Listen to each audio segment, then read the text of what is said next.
Doctora Marcela Meléndez, ¿cómo lee el nombramiento que conocimos hoy de Miguel Gómez como ministro de Hacienda? Y la pregunta es sobre él, sobre su experiencia y desafíos ya más concretos por áreas, ¿no? Comercio, minas, transporte, vivienda, en lo que tiene que ver con desarrollo y crecimiento económico.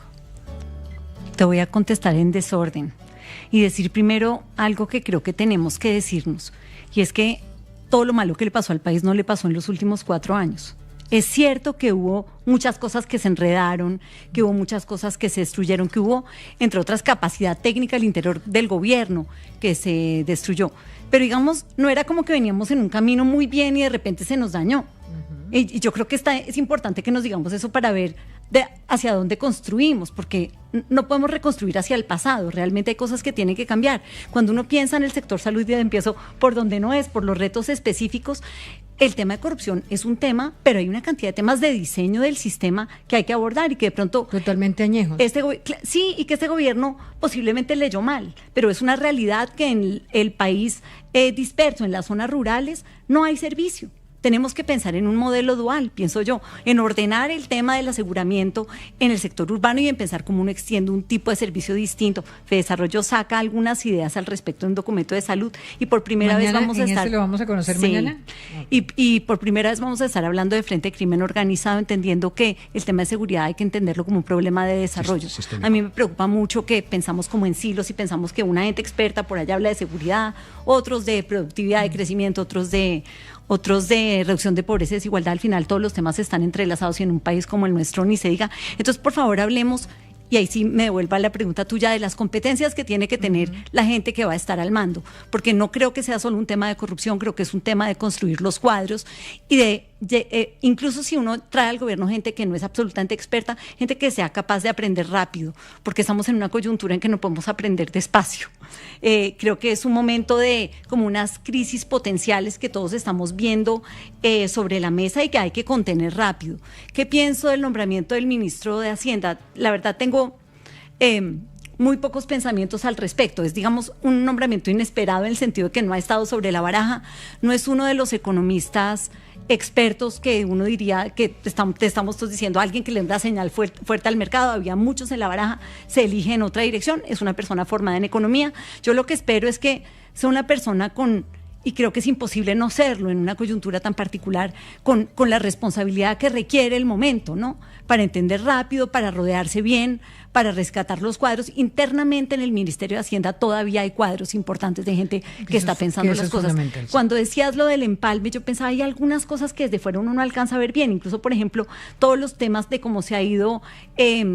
no sé si decir reestructurando, no es una reestructuración de la deuda, pero reordenando la deuda para cumplir, y que ha significado endeudamientos a más largo plazo, en monedas distintas, etcétera. Hay mucho de eso que es muy importante que quede claro en el empalme, pero yo diría que ojalá el empalme no llegue a pensar que tiene que sembrar todo de nuevo, porque esa ha sido la tragedia de todos los gobiernos, pensar que llegan con el conocimiento en ceros y que pueden pintar desde una hoja en blanco. Yo no creo que en Colombia en este momento se pueda pintar de una hoja en blanco, y creo que más bien debe haber muchísimo cuidado para identificar quiénes son los cuerpos técnicos que todavía existen en los ministerios de Colombia. Y valorarlos, claro. Y valorarlos y traerlos. Ahora, y mucha gente de buena voluntad que quiere trabajar. Y ahí también le pregunto a Henao, construcción, transporte, vivienda, minas, por ejemplo, que es un desafío enorme.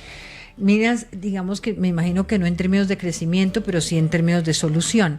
En los otros, ¿dónde siente usted que hay un foco donde rápidamente se pueda mejorar la competitividad y la posibilidad de un crecimiento? No, sin lugar a dudas en vivienda. Yo digo que vivienda es de esas locomotoras que usted la aprende y rápidamente, nada más con generarle confianza y los incentivos correctos al mercado, empieza a andar y a generar empleo. Este gobierno tuvo un retroceso de casi 20 años en materia de construcción de vivienda. FEDesarrollo puede mirar las cifras.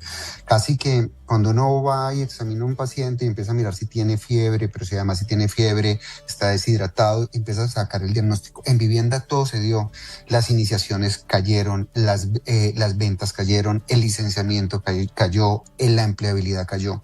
Y lo más grave, hace poco poco sacó un estudio la Universidad de los Andes donde señaló el avance que fue para el país Mi Casa Ya, y cómo Mi Casa Ya sí fue efectivo en la lucha contra la pobreza. La política de vivienda no es una política solamente económica, es una política social. Yo creo que ahí el siguiente ministro de Vivienda va a encontrar la varita muy, muy abajo, porque no se desarrolló un solo proyecto de vivienda importante en este gobierno, y por el contrario, tuvimos más de 136.000 desistimientos. Hay que volver a hacer esa patria milagro para las personas que habían ahorrado, ese celador, esa secretaria, ese empleado que luchó todo el día, ese nuevo profesional, y que este gobierno le arrebató ese sueño.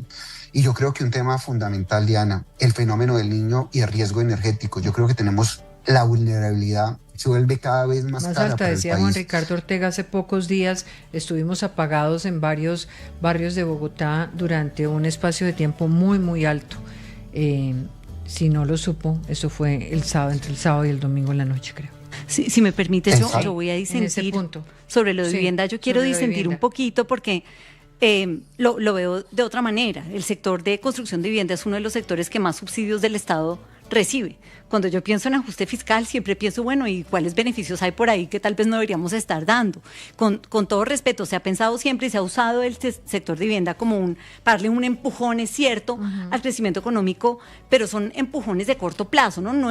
Ahí no está el crecimiento productivo, donde uno piensa que tendríamos que estar invirtiendo de cara a largo plazo en una mejor dinámica de productividad. Y lo que nosotros estamos encontrando en trabajos recientes es que los programas de vivienda social realmente están llegándole a un porcentaje bajo de las personas en necesidad, y que más bien muchas de las personas en necesidad de vivienda no están llegando, no tienen las condiciones para acceder a esos programas. Entonces ahí no es donde yo pondría la fuerza en el sector. Mi invitación respetuosa es revisar los estudios de los Andes, donde señaló hace poco en un estudio que publicó. Pero espéreme que termine la doctora si Marcela Meléndez, por favor. Esa me parece que es para total otro debate, porque sale el estudio de los Andes, pero también vamos a salir nosotros pronto con un estudio grande y detallado, de golpe mirado desde un ángulo distinto.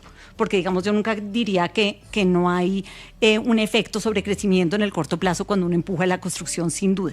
Yo pondría la mirada muy fuerte sobre el sector energético. Creo un reto muy grande, como el sector salud, de saldar deudas. Yo creo que es difícil pensar cómo andamos hacia adelante sin saldar unas deudas que a los actores les hacen difícil mirar hacia adelante. Creo que en el sector energético está el gran reto de decir, bueno, pensamos más gradualmente la transición energética y aprovechamos la fiscalidad de los fósiles, la única manera rápida que yo veo de generar ingresos para el Estado en una coyuntura difícil.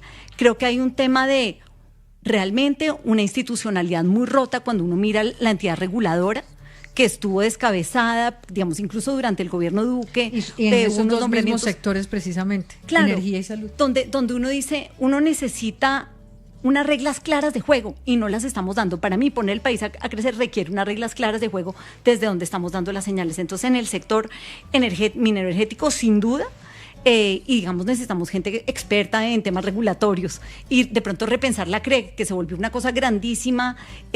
Yo creo que muy distinta a como se pensó en el inicio. Yo creo que la CREC de los primeros años era una CREC mucho más fuerte, mucho más poderosa, más independiente y más profesional que lo que tenemos hoy día.